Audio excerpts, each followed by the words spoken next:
Hello, everyone. Welcome to the Iconic Dollcast. My name is Sage, your host. Welcome to another episode all about dolls. I am really excited about this episode, and we are going to get straight into the topic. So, if you want some current doll updates, please check out my first mini doll check-in episode from last week, because today is pretty much all going to be about Monster High dolls, and that is because this week I am chatting with Garrett Sander, who created the concept of Monster High dolls with his brother Darren, who I'm very excited to say will also be on the show later this spring. First of all, I am so honored and grateful that Garrett was able to put some time aside to chat with me. He's a very busy guy and literally had part in creating one of what I think is the most iconic and, let's say, long-lasting doll brands to exist. So this was a really exciting interview for me. I'm not a huge Monster High doll collector. A few years ago, I talked and learned about Monster High dolls when I interviewed Claudina, and that interview is really what opened me up to the Monster High world. So please, if you haven't, definitely check that episode out. I'm pretty sure it is one of my most played episodes of all time, and it's a really good one. But anyways, once I had that chat with Claudina, I started really paying attention to the different, let's call them fandoms of different doll brands. And listen, the Monster High community is massive. It's right up there with Bratz and Barbie. People really love these dolls, and I think it's so amazing that it's lasted this long, and I think that's definitely because of how unique they are. At one point, Monster High dolls were the second best selling on the market. I don't know that they've ever beaten Barbie out, but they've come really close. They've had tons of controversy when it comes to body standards and a little bit about their revealing outfits. Please keep in mind, I don't agree with either of these things. They're dolls. It's not that deep. And of course, as always, the dolls have been copied several times based on the success of Monster High. I think one brand or line that comes to mind pretty immediately is the Bratzilla dolls that were coming out. And I don't know, Monster High has just been able to last forever, and I think there's constant new product coming out. They also do a ton of other merchandise deals. You know, they've had vinyl figurines, Halloween costumes, plushies, stationery, children's clothing, accessories, makeup, perfume, and so much more. And that's really when you know a doll brand is super successful, is when they branch out into other products that are also selling really well. And I think Monster High has had a lot of success on both ends, both with dolls as well as other merchandise deals that have come out of it. There's also been several web series. I think a movie was definitely created. I don't know if there's just one movie. There might be multiple. I should know this, but I don't. My bad. And there's also a TV series. There's also some video games, a book series, and just anything you could think of, Monster High has been branded on. And I think the brand has definitely had its ups and downs, but it still continues to sell really well. There's constantly new dolls and products out on the shelf, and you all know this, right? I mean, you go to Walmart and Monster High has its own little section, and I feel like every single time I go there, there's a new doll out, and I know people go crazy over the exclusive drops of these dolls. It's a massive community, and a lot of the people that I've talked with that love Monster High, they say it's really because of the uniqueness and that they were able to connect with something because it was so different. And I think that's really important to have in a doll line. You wanna really represent just all sorts of communities and people and types of people. And I do think Monster High is very successful at that. So I think you guys are really going to love this interview. So we're going to jump into it. As always, please follow me on Instagram at Iconic Dollcast or Britney Spears Custom Dolls. You can follow me on TikTok at Britney Spears Dolls. Please head over to YouTube. I do not a lot, just a few, but I do have some video content over there as well. That's just at youtube.com/iconicdollcast. But anyways, here is my interview with Garrett Sander, all about the creation of Monster High dolls. All right, everyone. Today I have Garrett Sander on the show, and Garrett is a toy and doll designer who you may all know created the very iconic Monster High dolls. Garrett, thank you so much for being on the show. Before we get into all the amazing things that you do, tell me a little bit about yourself and how you found yourself where you are at today. So I've been in the industry for 20 years now. So I've been working in toys for 20 years now. I started off as a packaging designer at Mattel in 2004 is when I started at Mattel as a packaging designer. And so I started there. I was just like a just low level designer going in, got to help out on stuff. My first project I got to help out on was Winx Club when Mattel had the license for the Winx Club doll. So I worked on that packaging. Got to do a lot of fun stuff for the girls team, Pixel Chicks. I did a Real Talking Bubba package, and then I worked on Winx for a long time because that brand lasted quite a long time too, and that was really fun. I really enjoyed working on Winx, and then I moved over to the Mycene team where I worked on Mycene packaging. And so that's where being on the Mycene team, they were looking to do another new brand, and that's where the brainstorm that Monster High came out of happened. So after working on Mycene for a couple of years and coming up with Monster High, I moved over to the product team, and then I was on Monster High from 2007 until 2016. And then in 2016, I moved to the entertainment team where I worked on some of the Barbie entertainment. I worked a little bit on the very beginning of the Motu stuff that came out on Netflix. Saw a lot of scripts and concepts that never went anywhere that were really cool, but can't talk about it. Of course. Of course. And then after Mattel, I worked at Moose for 2.5 years. I moved to Australia, worked there for a little while. And then when I came back, I moved to Just Play, where I'm at now. Wonderful. That's amazing. So going back, I've talked to your brother, so I know a little bit about you, but tell me about like when you started collecting toys and how that all came about. Like what sparked your interest? I just feel like we never stopped buying toys. So like we just kept buying them. I just kept collecting them. I think the first one that I really remember collecting, like wanting to get all of the toys, is the X-Men figures from the 90s by Toy Biz. Like I remember the first line coming out and then like it getting bigger after the animated series came out. And I just remember like looking at the back of the box and wanting to collect all of them. And I think that's where the collecting started with that one.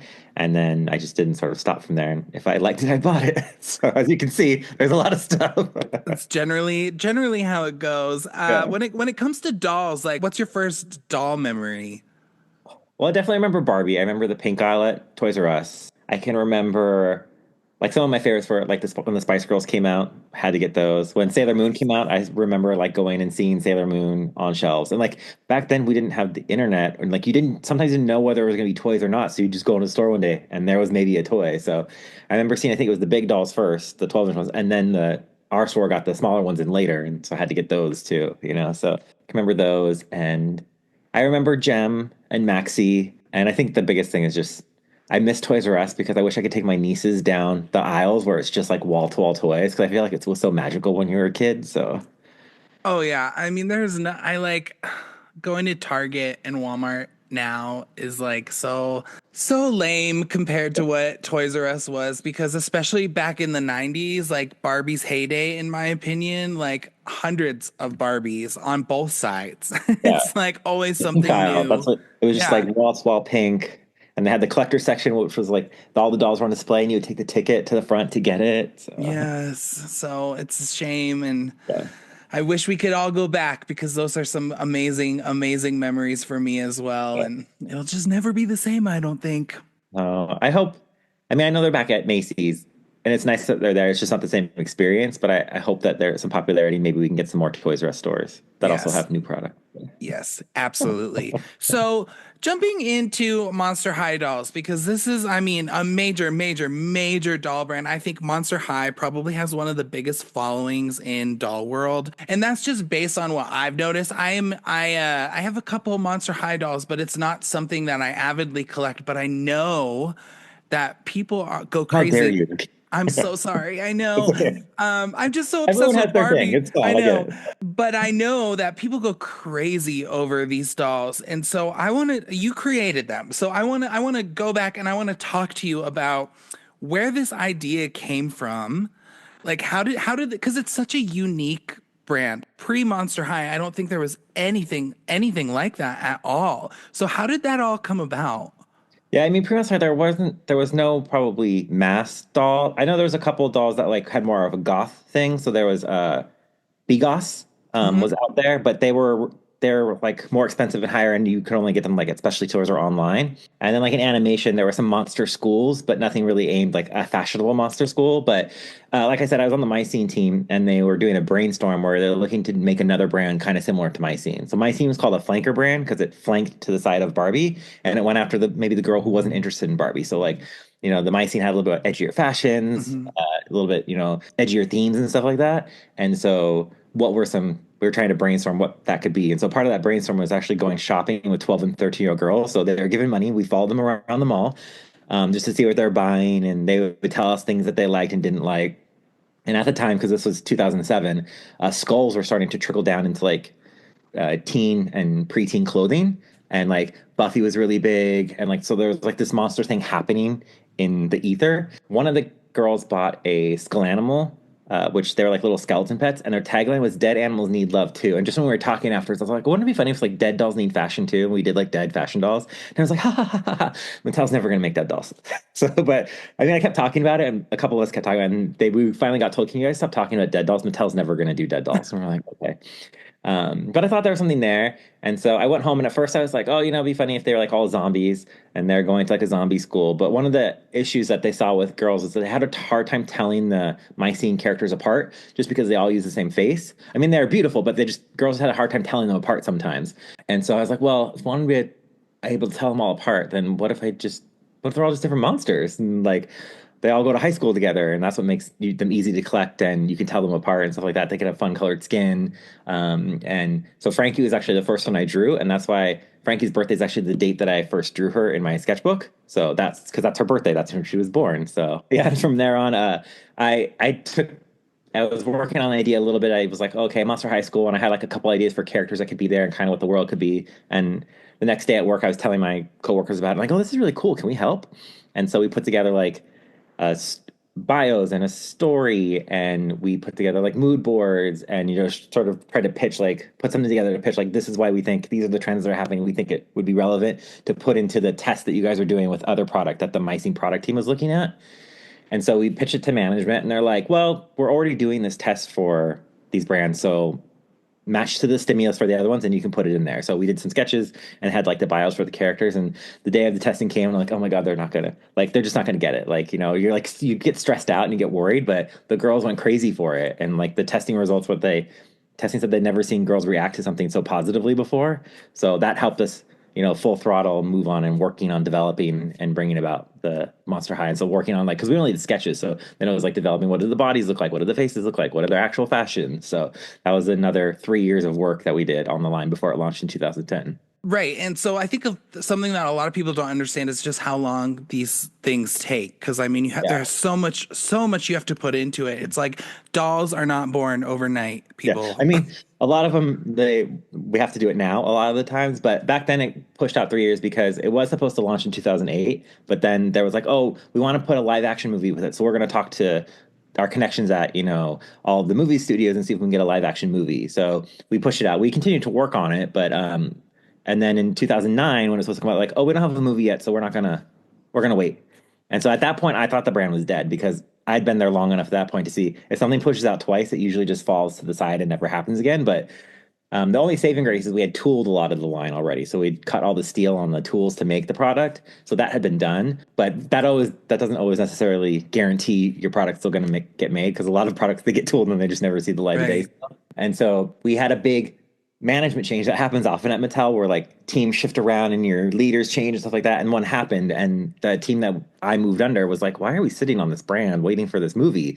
We need to get it out there. So they gave some money to do some flash shorts, and we got some money to do the books and stuff like that. And so we got it out there, and then the rest is sort of monster history. So we got to launch in 2010. So that was very exciting.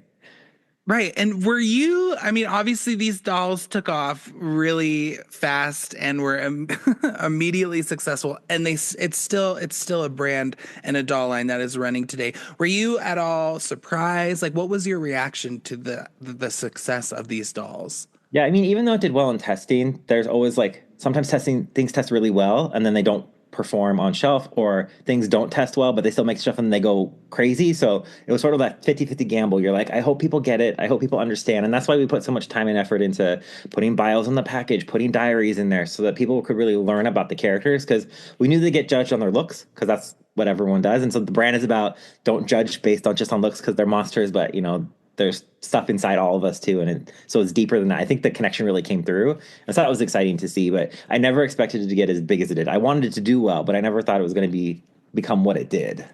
So It's crazy because like I said, Monster High is so unique, and like just even still today, you go to Walmart and there's so many different types and different different dolls always coming out. People are going crazy over these drops that are coming out, and I think back when it started, it was a little different how that all worked out. I mean, now people are just like, gotta be online, gotta be ready to go, all that kind of stuff. So yeah. the industry has obviously changed quite a bit, but the fact that this brand has been able to survive through why do you think that? Why is Monster High still going? I think it's the message and the story and the heart of the brand. I think everyone can sort of relate to that we all get judged by the way that we look or something that we do. And Monster High is really that thing, like we're all more than what we look like on the outside or more than what we do. And I think everyone can relate to that. And I think it's this bond that sort of brings all of us monsters together. And it's just a magical thing to see that all happen and everyone love it so much and understand that that's what it's about. And when you were growing up, were like monsters like was that like something that interested you? So I loved like the comedy stuff. So I loved like Adam's Family and the Munsters and even like Scooby Doo, and I loved Elvira. I remember finding that, I Oh think, a yes. tape at like a Blockbuster, and like rented it and like became obsessed. So like that comedy horror stuff I always really liked. And I always thought that the monsters were really cool. Like I always loved the way Frankenstein looked, the creature from the Black Lagoon, even like Dracula. I always thought that they looked really cool. So I think it's important to mention, if anyone listening who's not familiar with I'm like I said, I don't collect Monster High dolls, but I'm familiar with them. They're based off of classic monster inspired stories. by Yeah. was the word. Inspired by is what I So yeah, meant to say. yeah, they're inspired by the classic monster. So, like Frankie Stein is the daughter of the Frankenstein. Dracula is the daughter of Dracula. Laguna Blue is the daughter of a sea monster because we couldn't get too close to the creature from the lagoon. And then Claudine Wolf is like the daughter of the werewolves. And so, taking those classic monsters and just doing the twist. Like the whole thing was like, okay, what if these monsters had children and then the children are high schoolers now and they're like, oh my God, my parents are so dumb. Like, you get cringe. It's a cringe factor of your parents. We all go through it, at Right. some point. So like, oh, I don't want to be like my parents and, scare like they did. We're going to do it our way type of thing. So Yes, and you did. They are inspired by and they're amazing. One question, or I have many questions for you, obviously, but a question I had is like you kind of said like how things got delayed and pushed back and stuff. What are some of the other hardships that come with creating a doll line like this? And what are some of the hardships that come with it after it's come out and you have to follow it up with more and more and more product? yeah. So I think one of the big things is it's always a risk making a new brand because you don't know how it's going to do. And so what's the level of investment that people are willing to make in it? And,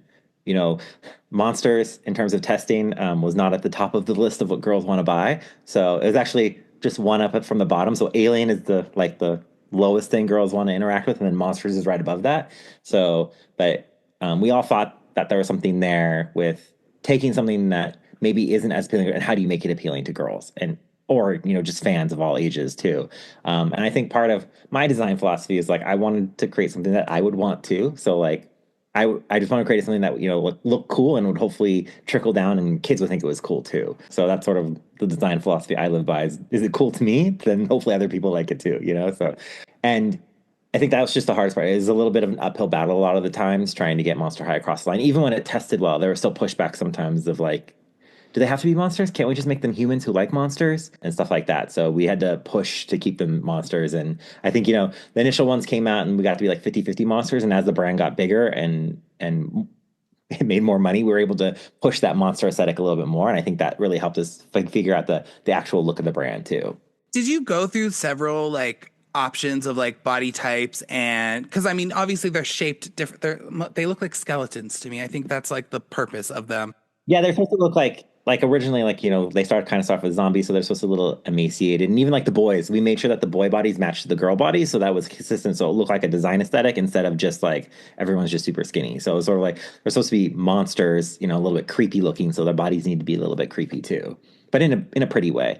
Of course. Yeah, but yeah, there was definitely a lot of we went through the characters basically stayed the same, but they went through like shifts from their initial concept to when we finally released them. So because like even like Cleo wasn't in the original line. It was actually Operetta was originally the mean girl. But there was concern that girls wouldn't know who the Phantom of the Opera was, so we swapped her out for a mummy character, and that became Cleo. Talking about how you were wanting to design something and that you would be your personal preference. A question I had for you is, were there any talks of how you would market these dolls to boys at all? Back then, no, it was really No. just going after girls. But we did push to have boy dolls in the line, just because it was Monster. We thought that there might be some interest from boys too, so to have boy characters in there.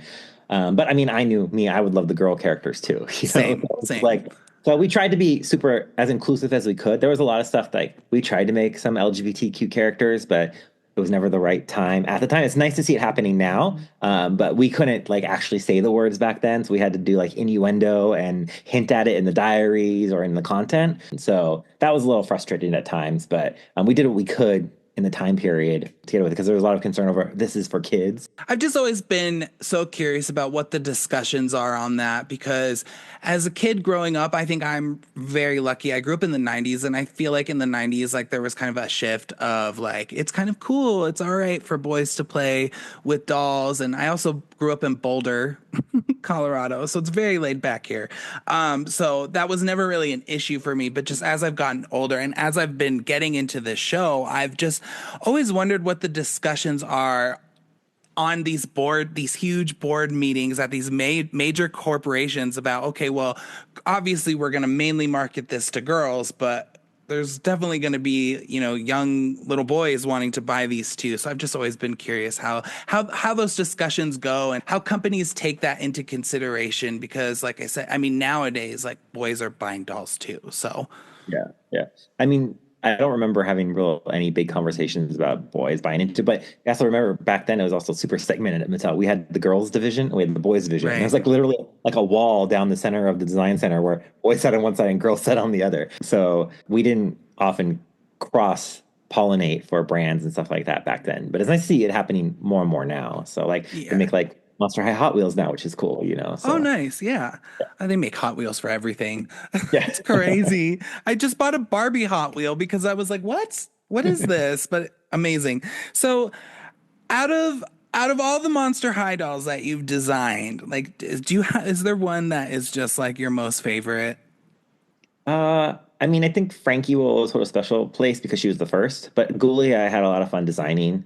I feel like she might be like the closest to at least my style then. Like that, she was sort of like my style.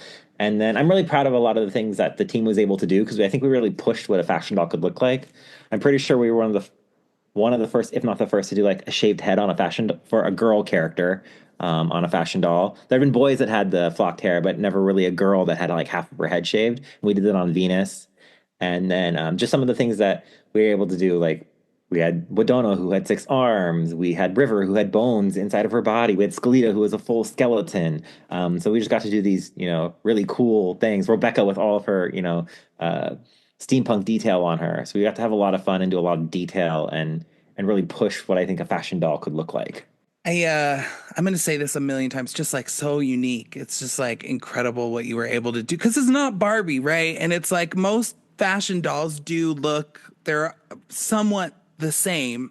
And then you've got your Brats, but even still with the Brats and the Mycene dolls, they're shaped a little bit different, but they still kind of have the same silhouette type thing. But then you've got these Monster High dolls, and they're just so different. And I just think to me that even though I don't collect them, every time I'm at the store, I check them out because I'm like, oh my God. Like, it seems like every time I go, there's different ones on the shelves, which is Yeah. also really cool. But it's just so fascinating to look at them because they're so unique. Tell me, so I'm jumping all over the place. Just my brain is going crazy right now. So when you are designing these, can you kind of briefly, I know this is a loaded question, like walk me through the steps. So you do your sketch of like the initial what you want it to look like, and then what happens? So before we do that, we actually sort of talk about what the entire season will be. So for Okay. like whatever seasons are broken to fall and spring in toys. So like for fall, we would brainstorm, okay, what are the, how many segments are we going to have in the line? And then what do we want those segments to be about? So we'd brainstorm, we'd have a couple options for each segment, and we talk about what ones we think work the best. Sometimes there'd be a little testing involved with the theming. We'd also, most of the time in fall, we'd have a DVD that would come with it. So we'd be brainstorming with the entertainment team about what stories and what concept would work the best to build entertainment around. And so then once we have sort of that figured out, we'd be like, okay, these are the themes that we've got going on. So here are the price points and the themes because we'd have higher price points, mid price points, and low price points. And then we'd then go into like, okay, what characters do we want in those themes? And we'd move them around a lot. And we'd do rough designs. And then once we have it basically figured out, and this is all going through, we have approval processes too, like, hey, this is the theme that we've aligned on. And then we come in, these are the dolls that we're going to have in it. And then we show, here's what the dolls look like. So we'll do sketches of those. And once people approve the sketches, then we start building the product. So then we'll start prototyping up and getting things sculpted. We'll release like the design specs and stuff like that over to Hong Kong, and then we start like getting costing and all that stuff. And then there'll be a review of like, okay, here's the initial sketch. Here's the prototype that we have. Is everyone liking the way it looks? Oh, there's some changes. Okay, then we'll make those changes and then we'll bring it in for a final review. And if everything's approved, then we go into production. Amazing. Was there any like ideas or I'm sure there was, but was there any like like a specific character or anything that just never made it ever? Well, he was supposed to come out, but for Boo York, we were supposed to make Pharaoh, who's like Caddy's love interest in the movie. I had designed him. He was supposed to be a two pack with Caddy, and it was like she was the lead in the movie, so that was like her outfit she wore most in the movie, and it ended up getting dropped. And I can't remember why. I think retailers didn't want two packs, and for some reason they picked Cleo and Deuce rather than Caddy and Pharaoh. And so we had to scramble and move Caddy into another set. So that way, at least her New York look would be available somewhere, and then Pharaoh just never got made as a doll. And I would have loved to see him got made. And then there were things like when we were working on, I think it was Freak Du Chic. Was it that line? Oh no, it was Freaky Fusion. There was a two-headed snake girl, and that was, but we got pushback on it because people thought it was a little too out there. But she eventually came back for Great Scary Reef as Perry and Pearl because there was, I think American Horror Story had done the movie with the two-headed character and it was out in the ether and like people thought it was really cool. So sometimes we're able to take that stuff and be like, look, it's out there. People are Right. doing it. So that helps sometimes too. So, but for the most part, we got to do a lot of stuff. I mean, some characters we get pushed to be like, go more extreme, and we go really extreme on the characters, and then they're like, okay, that's too far. Let's bring it back in. So As far as like other merchandise with Monster High goes, did you have to, or were you involved with any of that? Because I mean, there's not just dolls. So were you involved with any of the other stuff?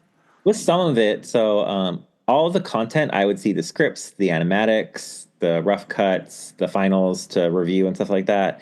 The books I read other than the first series with Lisi, I was able given copies to read through all the stuff just to make sure the characters were correct and things like that. And then in terms of other merchandise, Mattel had a tier system. So like if I think tier one was most important, tier two is mid, and tier three is like you don't really review that stuff because it's like coloring books and promotional items and stuff like that. So usually tier one stuff I would see, and they'd send it to review to make sure everything looked correct and things like that. But I didn't see everything, and a lot of times things in other countries we never even saw because the countries are just executing their own stuff. I was just gonna ask, have you ever been out in the wild and seen something and been like, whoa, I didn't know they made that? I mean, sometimes we get samples of stuff, and if they had extra, I would get one. So I have a suit, like a big suitcase that's inspired by Frankie's purse.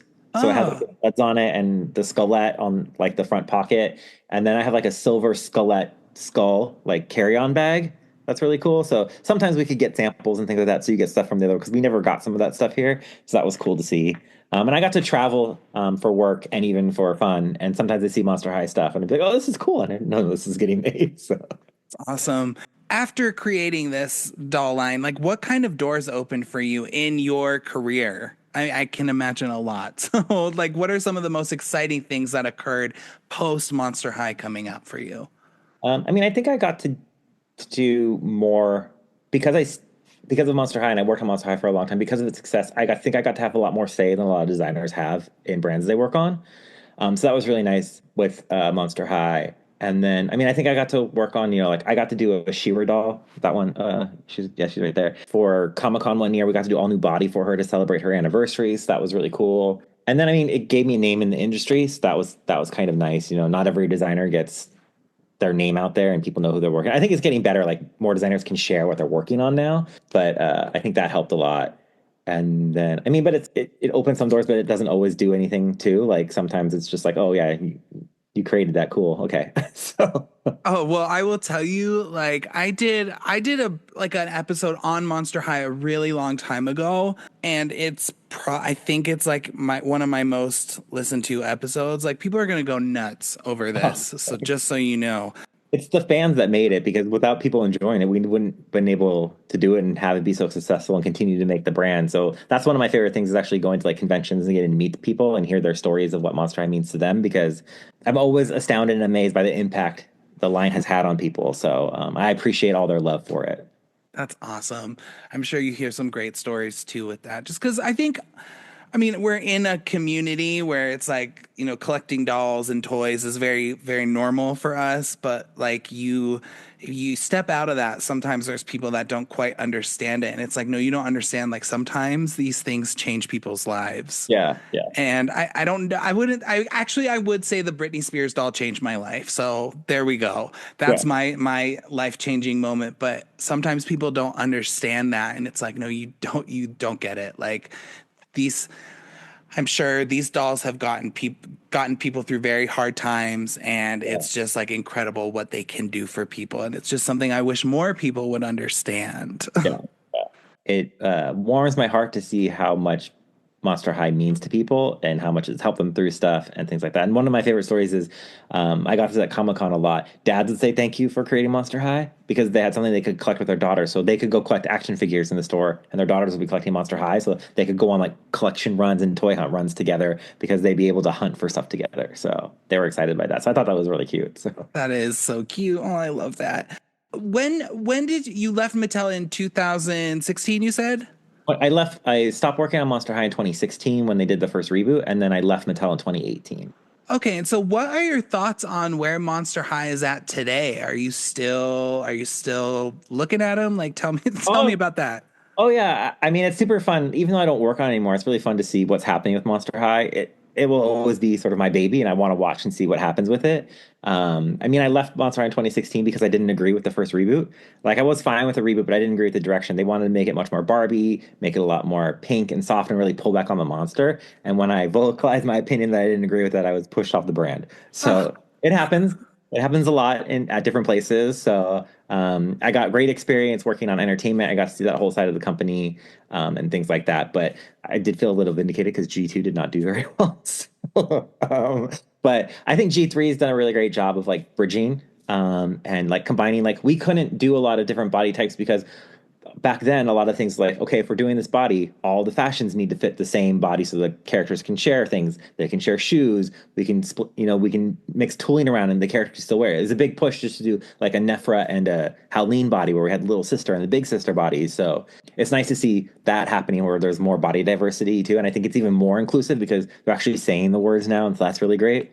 And it's fun to see like what other people's take on it will be. Like there are some designs I did like I wish I could go back and redo looking back at it now, but so it's fun to see like, oh, okay, it may not be 100% what I would have done, but it's cool to see what they're thinking of and how they're incorporating and reinventing what type of monster they are and things like that too. So it's fun to sort of look at it from the outside in. And I also understand all the trials and tribulations of how hard it is to make a toy, especially at a big company. There's a lot of people whose hands go in the cookie jar, especially when something is successful. So Monster High sort of flew under the radar for a long time. And then once it blew up, all of a sudden all these people want to be a part of it and they have opinions on what it should be and how it should work. So that becomes a big thing too.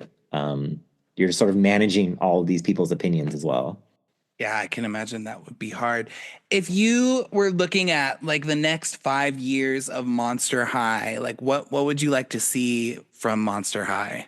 I'd love to see. I really like the Skeletor line. I'd love to see more of the original ghouls, but in like updated. high school outfits. Like it's like the new school year. What are they wearing to school now? Like what is sort of their new core look? I'd love to see that. I love all the high fashion stuff too, but I always love that we were like really focused on like high school fashion. And yes, it was fantasy high school fashion. Like Clueless was fantasy high school fashion, but I think it was really fun. And so I'd like to see some more of that happening.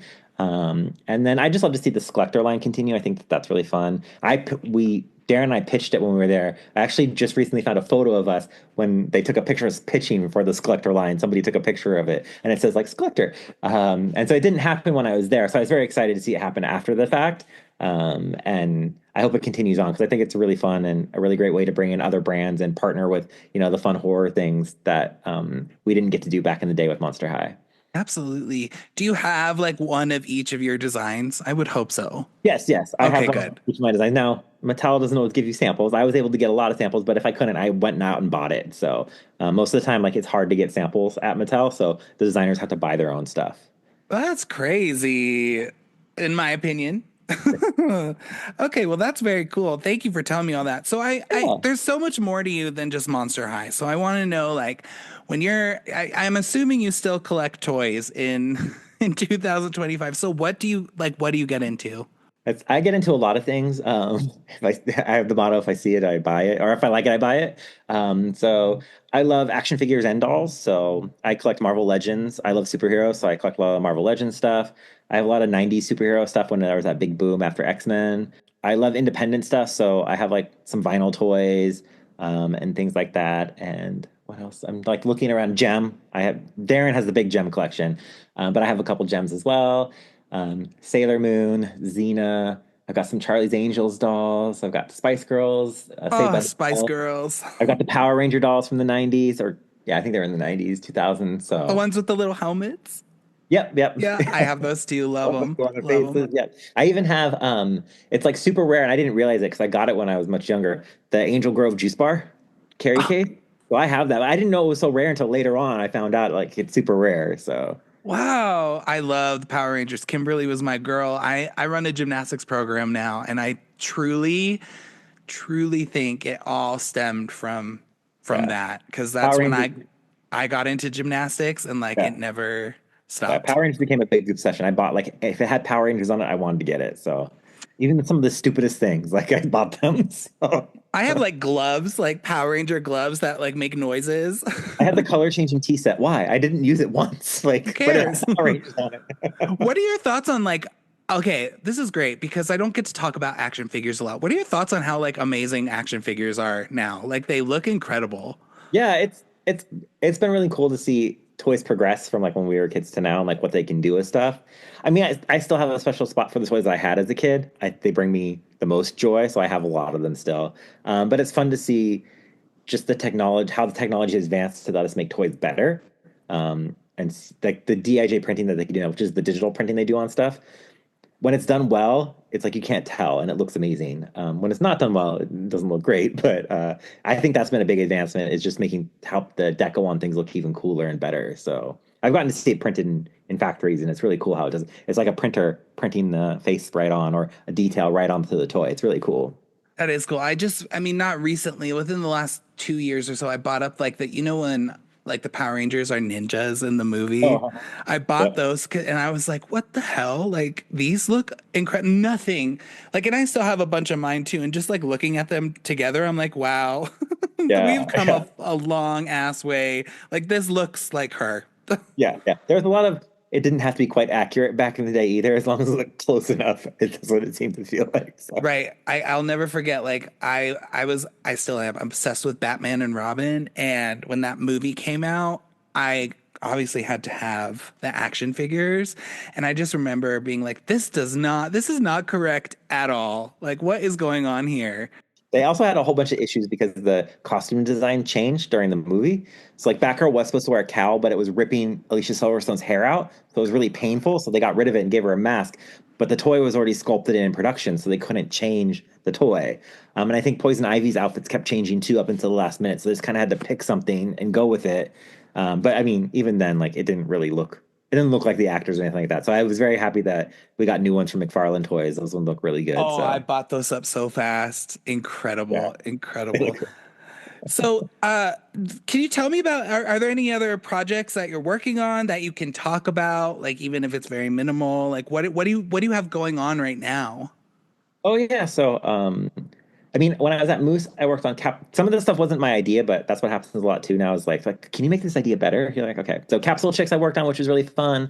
There was one called Fail Fix, which was like a doll line, and then I worked on Sweet Scenes too there, and then there were a couple other things that never came out. But now, Just Play Products.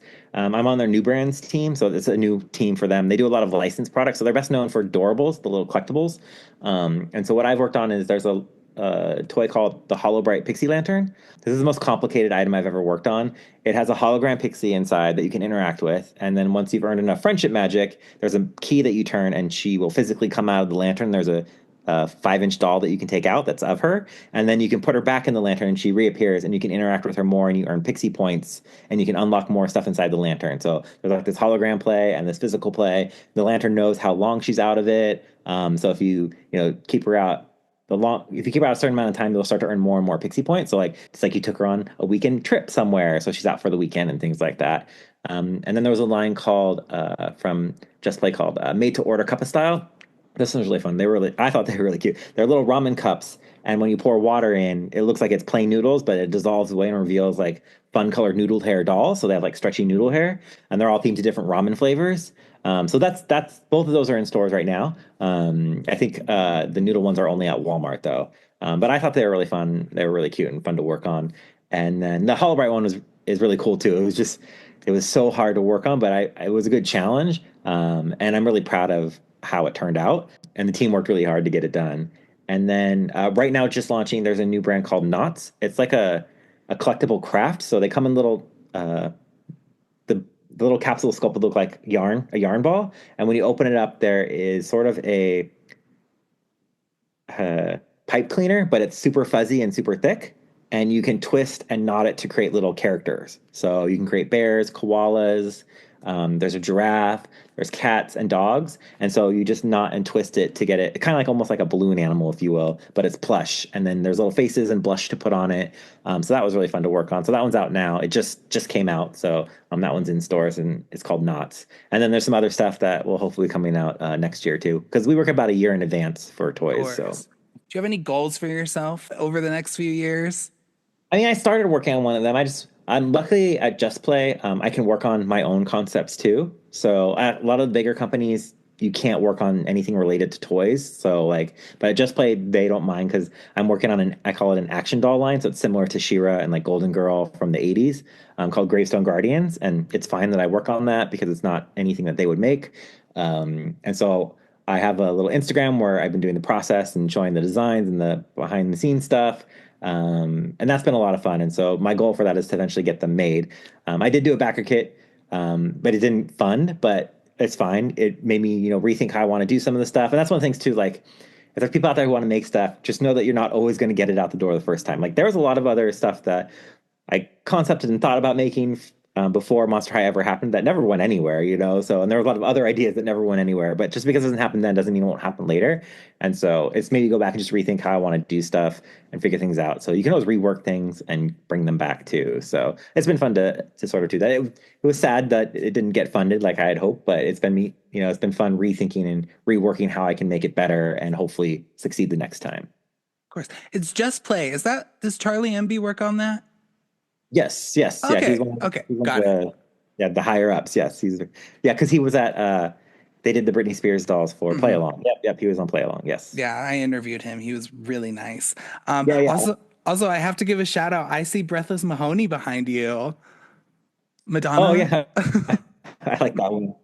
Yeah. Iconic. Something I really want in the future is a really great Madonna doll because that one's cool, but it's just not. It's just very solid. Yeah. Yes. I know her arms and head move, but that's about it. She sort of stands there. Well, Garrett, thank you so much for doing this. I really appreciate it. Your work is incredible. I mean, I hope you are so very proud of yourself with what you did with Monster High, because it is truly probably one of the most iconic doll brands of all time. So you should be very proud of yourself and all the other fun stuff you work on. But please tell everyone where they can find you on the internet. So I mainly just use Instagram. Forgive me, I'm not cool enough to use TikTok. So I'm on Instagram at Garrett_Sander. You can also follow along if you want to check out Gravestone Guardians at Gravestone Guardians on Instagram. And there's a website, gravestone-guardians.com. You can check out stuff there. And yeah, that's where I'm basically at. And as always, I like to thank the fans because without you, we wouldn't have Monster High. And or I say the beast part of the job is meeting all of you. So if you ever see me, I've had people say hi. When they see me, please say hi. That's always fun.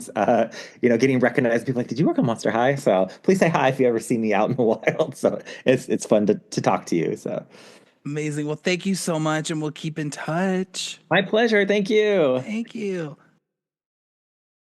All right, that was so great. I hope you guys enjoyed that as much as I did. It's always nice it's nice for me to talk to anyone about dolls, right? I love it. I love this podcast so much, but it is really cool to actually talk with someone who created a doll brand that we're talking about. And I just can't thank Garrett enough for coming on the show, taking time out to chat with me. I had a lot of fun. I learned so much, and it was really cool. Now, one thing I wanted to mention really quick is that Garrett actually mentioned to me that when we were chatting, is that he doesn't work on the Monster High dolls anymore. You heard he talked about how he was kind of dissatisfied with how things were going and kind of got pushed out of working on them, which I don't quite understand. And he doesn't get any royalties on any Monster High dolls or merchandise since his departure from Mattel. And I just want to say, this is my opinion, not his. He might agree with me, he might not, but I just think that's so ridiculous. Garrett was very professional and kind when he mentioned this, but I actually think it's a bunch of bullshit. If it's his creation, his idea, and it's him being the reason that the dolls even exist, I think he should be credited and deserves literally permanent profit off of anything involving the Monster High brand, specifically with the characters that him and his brother created. They are his creation, so I think that's really dumb that he does not get anything from the brand that is still so successful. I think Mattel should rethink that. That's just my opinion, okay? I know this is how the industry works, but I think that's definitely something that should be re-examined and readjusted. And I also think it's crap that he was not given every single Monster High doll that was and is still being released. But again, that's just me. Anyway, thank you, Garrett. That was so much fun. Thank you for being on the show. I had an absolute blast. Next time on the Iconic Dollcast, I'm going to be talking with Cassie, who runs the Instagram account Dolls on the Scene. And we're talking all about our love for Barbie, the misconceptions of Barbie, and we also discuss how great it is to have a doll room or space and what it does for us. So that'll be coming out next week. Lots of fun episodes coming for you guys this year. I'm super, super excited about it. Again, I think this is my best lineup of guests and discussions yet. So yay for that. Anyways, as always, please follow me on Instagram at Iconic Dollcast or Britney Spears Custom Dolls. Follow me on TikTok at Britney Spears Dolls, and I will talk with you guys next time.